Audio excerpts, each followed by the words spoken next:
and today I just wanted to sit down and film a quick pregnancy update. The last one I did was, I was 29 weeks, but it was like a 27 to 28 week update. And this one is going to be a 29 to 30 week update. Today I am currently 31 weeks in about 2 days. It's a Tuesday and my weeks switch over on Sunday. So today, again, like I said, I'm 31 weeks today, 31 weeks, 2 days, and baby is the size of a coconut. But since this is a 29 to 30 week update, at week 29, baby girl was the size of a butternut squash, and at 30 weeks, she was the size of a large cabbage. So breathlessness is still a big symptom, especially now that allergy season has come upon us. My allergies are horrible this pregnancy. I mean, I don't really snore when I sleep, but I have been very badly, apparently. My husband was informing me, which he's a pretty hard sleeper, so sorry. So first things I had written down, I actually had a question on my last video from Amy Briggs, and she was wondering if I had any TMI symptoms.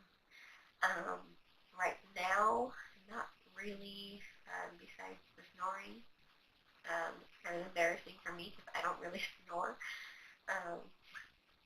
But in my first trimester, yes. Let me see what I asked. During the first trimester, because there's so much, and I read about it because I was like, what is going on with me? Because it happened, now I'm kind of used to it, but it happened in my first, second, and third pregnancies also. So my first pregnancy really kind of weirded me out, and I was trying to figure it out. And apparently, because of all the blood flow in the beginning of pregnancy, when everything is changing, baby's starting to implant and grow, it can cause constipation, and the girl deals with it every pregnancy. In the first trimester, I deal with constipation and gas. So those are my two TMI symptoms. Once I get into the second and third trimester, I really don't deal with it too much. There was one other, it's not really TMI, it's just, it happens with almost everybody that I know it's happened. Things tend to enlarge, and that happens in the upper region. So I change drastically in size. I think in this pregnancy, I've gone up probably about 4 or 5 sizes, but it's not abnormal for me. After baby's born, and I've been nursing for a couple months, I start to go back down to my normal size. Just yesterday, I had my glucose tolerance test, where they give you that orange drink. You go in, you drink it within 5 minutes, and then once you finish it, they set a timer for an hour. So then you have to just sit down and wait an hour, and then when the hour is up, they will call you back, and you get your blood drawn. And they do that to test how your body responds to the amount of sugar, because that drink is like, I think they said, I was reading it, I think it was like 50 grams of sugar. So it's quite a bit of sugar, and you have to do it on an empty stomach. My first 3 times doing it, I kind of get a little, not super nauseous, but just kind of like queasy.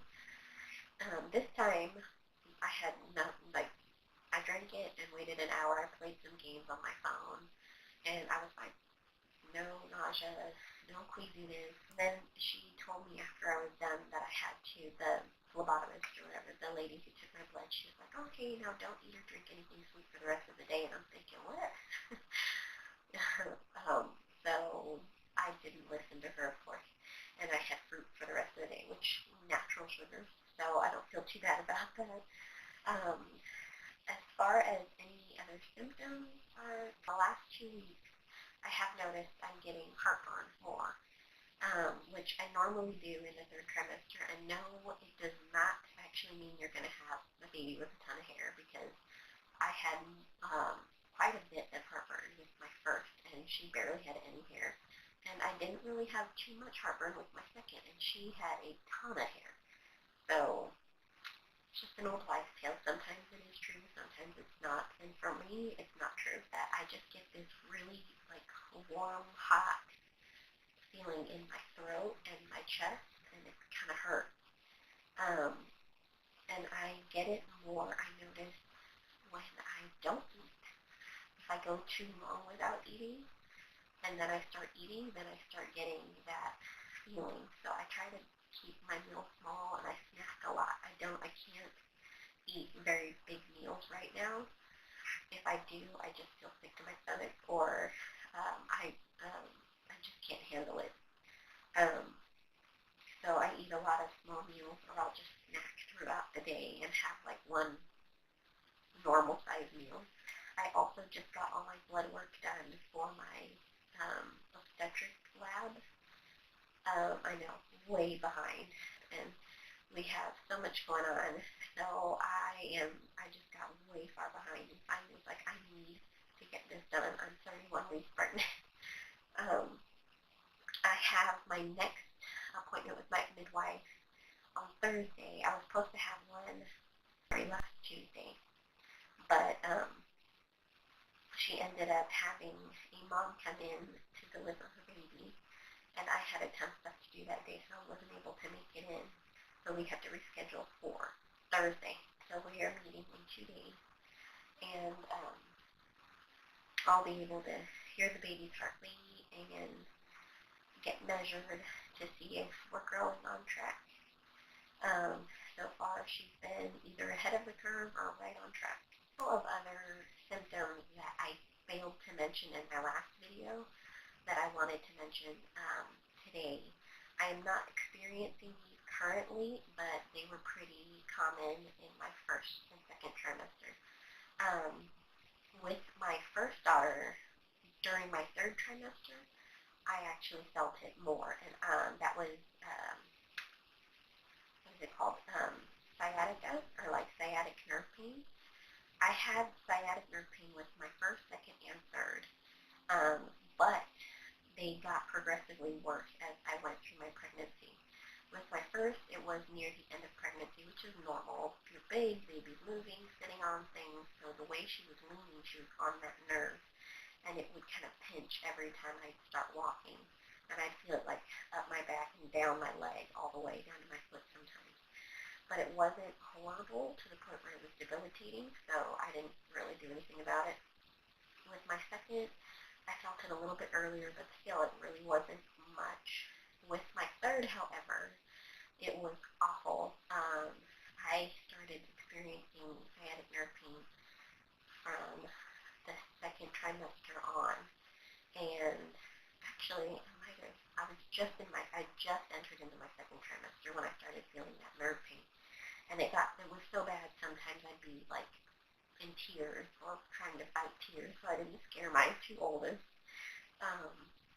I finally bit the bullet and went to a chiropractor. So if you are experiencing sciatic nerve pain, I highly suggest a good chiropractor. We went to a chiropractor in our area. My husband had actually done cabinets for him and his wife, so that's how we knew of him. So I went to him after 2 weeks of seeing him.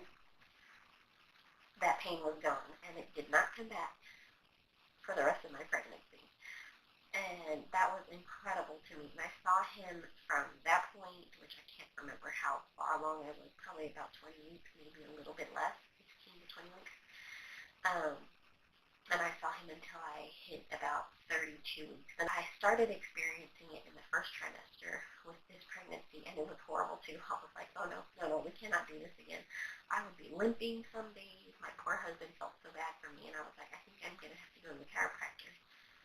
And just when I was thinking I had no other choice but then to go back to the chiropractor, my middle of my second trimester hit, and I was fine. And I have not experienced, praise God, any pain since then. As far as that goes, sciatic nerve pain. I did experience a lot of like down low, just under my belly. I would get, it was almost like a bruised feeling, and I didn't understand it, but my midwife had explained it to me. She said it's completely normal, because I was thinking round ligament pain, but I've had that, and it's not the same feeling. It's almost, that to me was almost like a pinching and pulling, but this was just like a really bad sore feeling, like a bruise. Um, so she said that she explained it to me, and I wish I'd written it down, but it was a while ago. And every once in a while I feel it, like if I sit for too long and then I stand up and I start walking, when I put pressure on my legs, sometimes it's like I have to really take it slow because it feels so bruised, like I can't hold all my weight. I started feeling her move at around 14 weeks, those like little flutters in the beginning, and then real movements around 16 to 18 weeks, which was early for me because normally I don't feel a ton of movement until 24 weeks with each of my pregnancies. But this one, I started feeling around 16 to 18 weeks. I started feeling like actual movements where I could feel from the outside. And I think it might be where my placenta is located. But it was weird. Every time I would go see my midwife and she would find the heart part on the Doppler, the baby would kick and move away, or swipe and move away. You could hear like a, and the baby would move to a different spot. So she was chasing her around, and she's like, she is active. And I was like, I feel movement, but I don't feel that much. And but now at 30 weeks, 31 weeks, that is like all that. Like, okay, so with my first 3, I was able to sleep through all their movements at night. I don't feel her a ton during the day. I do. I mean, when she moves some pretty big movements. But at night, this child keeps me up. It was like 1:30 the other night, and normally I'd be able to sleep through anything. But I felt like this child was practicing for the Olympics or something. I feel her kicking over here, and not kicking, but like moving. So it was like I could see my belly moving all over. And at one point, I looked down, and it looked like my belly was having its own little earthquake. It was crazy. So she keeps me up at night sometimes, which is not fun, but it's kind of amusing at the same time. So a ton of movements that I'm feeling like now I feel what the midwife was talking about with her being so active. Yes, she is. She does not stop. Another thing I wanted to mention, this is around the time in my first pregnancy that my belly button kind of popped a little bit. With my second and third, it kind of happened a little earlier. With this one, it happened in my second trimester. Partly because I have 2 hernias from my first and second pregnancies. With my first pregnancy, because of how big I got, because with her I was my biggest. With my first pregnancy, I got diastasis recti, or recti, however you say. And then I got pregnant pretty quickly afterwards. When my daughter was 10 months, I found out I was pregnant with our second. And again, because of that separation and growing and the pushing, I got 2 hernias. I got a hernia just above my belly button and a hernia on my belly button. In my third pregnancy, it didn't really, I was worried about it bugging me, and my doctor was like, it's not really going to do anything. If you want to take care of it after the baby's born, wait a few months for your body to heal, and then you can have the surgery to fix it. And I never did. So with this pregnancy, the hernia above my belly button didn't really bug me as much, but my hernia on my belly button, that one is no joke. Thankfully, I haven't had any problems with it since, but in the beginning of my pregnancy, my end of first trimester, beginning, middle of my second trimester, it bugged me a couple times. And one time it hurt so bad I couldn't even stand. I couldn't sit. I had to lay down, and even then I was almost in tears. So my husband actually had to take an entire day off work because I could not do anything. So it got to the point where I would have to actually wear a support belt. I can't wear it anymore because it doesn't fit me as I'm way too big now, but thankfully I haven't had any issues with that hernia or the top one either. Neither of them have bugged me for a while now. If you are currently pregnant and experiencing anything, or if you have a hernia and you're worried about it bugging you during pregnancy, the biggest thing that has helped me is having that support belt, which I need to try and find one that'll fit me now for the rest of the pregnancy. So that's pretty much it. I'm going to take you guys over there and show you how big I look. And I don't know if I've changed much from the last week, because like I said, I usually would grow fast and then kind of hit a plateau and carry small for the rest of my pregnancy. So is how big we are. One side, this side, and then on the front. So there's our little girl. I hope you enjoyed this pregnancy update. And if you have any questions for me, please leave them down in the comments below. I'd be happy to answer them in the next video, or just answer them, period. And it'd be a great way to interact with you guys.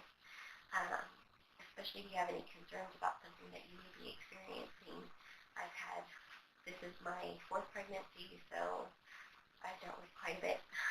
So you never know, I may be able to help you out. So I hope you enjoyed this, and if you did, give it a thumbs up, hit that red subscribe button if you're new. I'd love to have you stick around and hit your notification bells. I try to post 2 to 3 times a week depending on how the week looks.